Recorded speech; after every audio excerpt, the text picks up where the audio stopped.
Olá, meus queridos, assim diz o Senhor Jesus. Este é o título desta série de reflexões.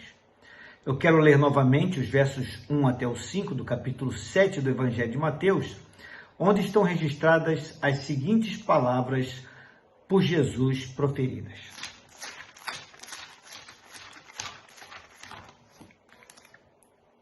Não julguem para não serem julgados, pois vocês serão julgados pelo modo como julgam os outros.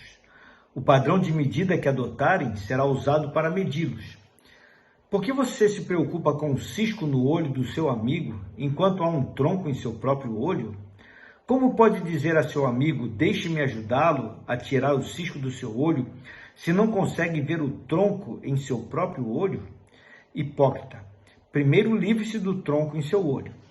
Então você verá o suficiente para tirar o cisco do olho do seu amigo.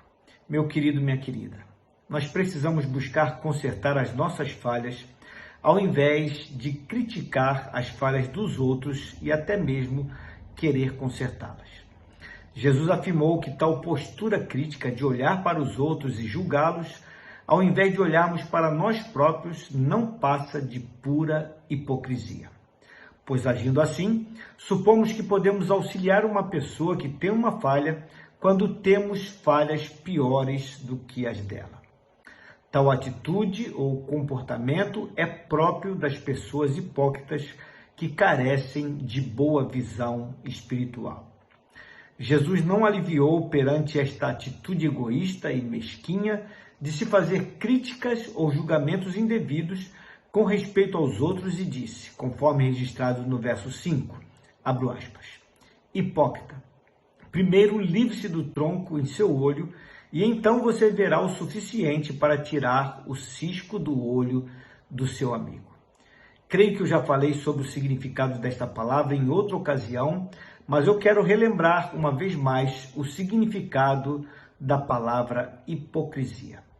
A palavra hipocrisia é de origem grega e significava a representação no teatro dos atores que usavam máscaras de acordo com o papel que representavam em uma peça. Jesus se socorreu de tal palavra para mostrar o fingimento, a falsidade, a encenação das pessoas que fingiam possuir virtudes que na realidade não era delas próprias, elas não possuíam.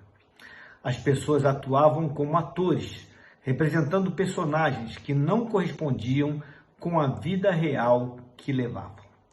De acordo com as palavras proferidas pelo Senhor Jesus, aquele que é hipócrita age de duas maneiras. A primeira é que não reconhece o seu próprio pecado, que é maior do que o pecado alheio. Ele não reconhece em si mesmo a presença do pecado ou que está agindo erroneamente. Ele sofre de uma doença nos olhos da própria alma.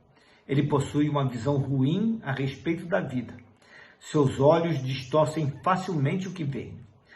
O hipócrita enxerga mal. Jesus já havia falado sobre isto no capítulo 6, dos versos 22 e 23.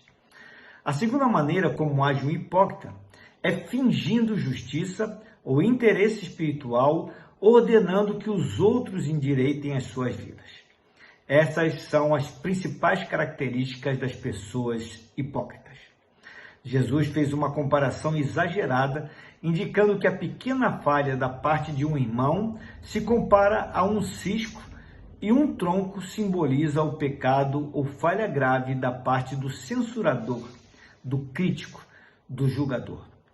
Em outras palavras, aquele que peca mais gravemente não tem o direito de censurar o outro, ainda que tal julgamento seja legítimo. Por vezes, o pecado que nós mais censuramos nos outros são exatamente aqueles que nos causam mais problemas na nossa vida pessoal. E isto é mais comum do que nós imaginamos. Aquele que tem pecado dificilmente pode se dar ao privilégio de remover os pecados alheios, especialmente se os seus próprios são mais graves do que os dos outros. Jesus mostrou que não temos o direito de agir desta maneira. O egoísmo, o amor a si mesmo ou aos próprios interesses causam cegueira quanto aos próprios pecados. O ódio aos outros, a inveja, o despeito, o ciúme e até mesmo a ausência de amor é que levam as pessoas a censurarem as faltas alheias.